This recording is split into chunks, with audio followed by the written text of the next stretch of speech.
Hey everybody, it's Jason Blaha here, and once again it is time for my lifter Antonio's vlog, and we do some stuff a little bit unorthodox for him, mainly because of his scheduling and the fact that we're real close to a meet. So right now we're not doing a lot of dynamic effort work, so you're going to see a lot of max work and a lot of heavier rep work. And it's the case of he doesn't get a lot out of speed bench personally.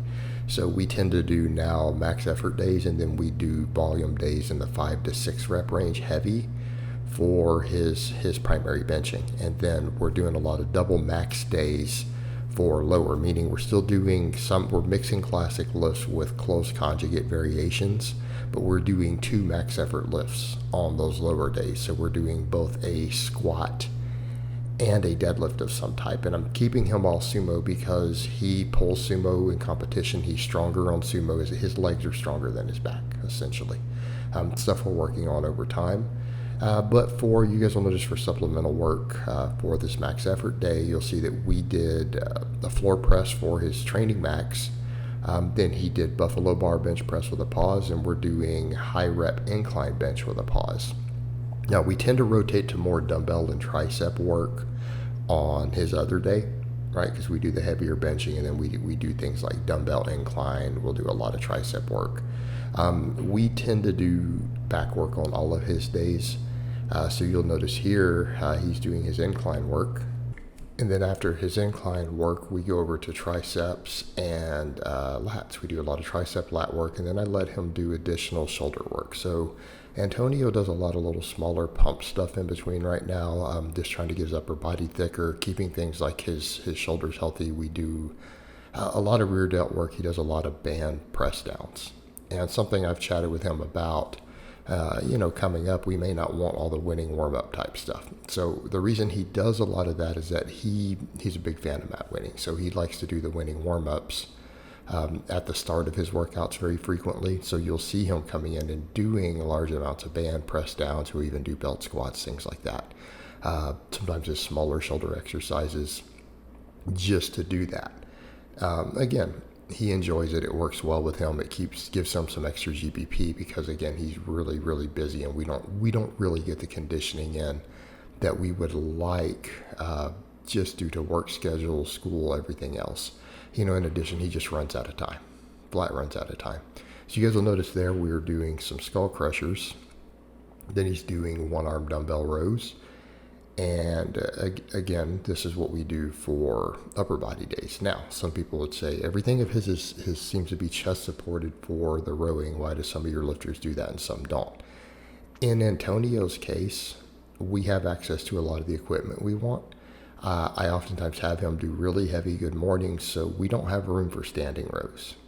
Plus, we have a reverse hyper, so we can get any additional lower back work that we want from these tools that he has available. So accordingly, I don't worry about having him stand on his feet for any sort of rowing. Whereas you'll see a lot of my lifters will do a lot more barbell rows. I do barbell rows, but I don't do good mornings right now. And I just make up the difference for everything on the reverse hyper. In Antonio's case, between good mornings and reverse hypers, because he's pretty good at good mornings, and again, we have access to it, I don't really feel the need to put any stress on his lower back at all on his upper body days. So everything is chest supported. We do very little standing work, and if we do, it's just smaller exercises, right? It would be curls or something.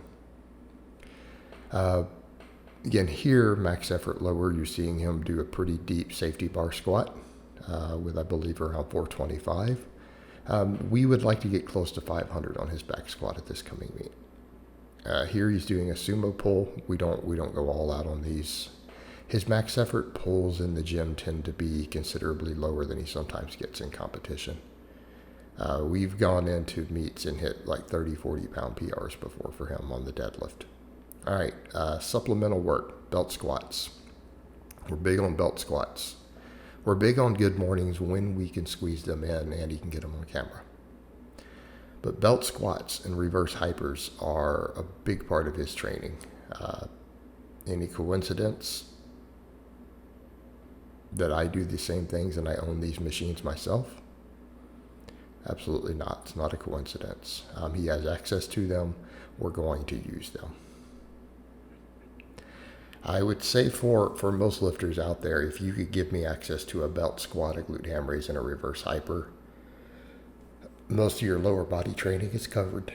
Like, I feel like those 3 tools could cover 80 to 90% of your lower body work throughout the year outside of squatting and deadlifting. A big fan. Here he's demonstrating reverse hypers. And then just for some additional back volume that's easy on recovery to get a little more lat work in, he does lat pull downs, right? Nice lightweight, high rep lat pull downs on upper body day. And notice we just keep this a continual range of motion. You see people talk about nonsense like squeezing at the end of the movement.